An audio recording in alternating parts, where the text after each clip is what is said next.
Sa mga balita naman po sa lalawigan, patay sa pamamaril ang isang kumakandidatong Vice Mayor sa Tantangan, South Cotabato. Kinilala po ang biktima na si Jose Bobot Osorio. Ayon sa asawa ng biktima, laking gulat na lamang nila o ng kanilang kasambahay nang madatna ng wala ng buhay na biktima sa kanilang kusina. 6 na basyo ng balang na-recover sa pinangyarihan ng krimen.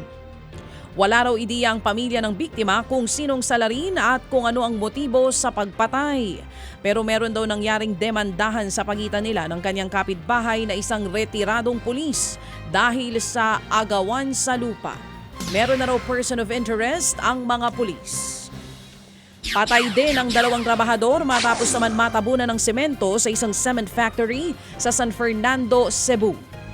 Base po sa investigasyon, pumasok sa loob ng makina ang mga biktima para alisin ang nakabarang semento sa loob. Pero nang maalis ito, gumuho naman ang semento mula sa itaas na bahagi ng makina. Doon na po natrap at natabunan ng mga trabahador. Tumagal ng higit 1 oras bago na-recover ang katawan ng mga biktima. Iniimbestigahan na ng PNP at ng Department of Labor and Employment o DOLE ang insidente. Nangakong kumpanyang pinagtatrabahuhan ng mga biktima na sasagutin ang gastusin ng mga naulilang pamilya.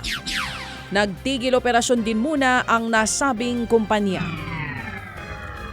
Na food poison naman ang 372 estudyante sa isang universidad sa Guimaras. Nakaranas ng pananakit ng tiyan, pagsusuka at pagdudumi ang mga biktima. Base po sa investigasyon, kumain ang mga estudyante ng spaghetti na inihain sa isang pagtitipon sa paaralan. Posibleng napanis daw ang spaghetti dahil madaling araw pa lamang nang lutuin ito ng caterer. Nadala na po sa ospital ang mga biktima at patuloy na nagpapagaling sa ngayon. Nangako naman ang universidad na magbibigay ng tulong para sa gastusin at pagpapagamot ng mga biktima.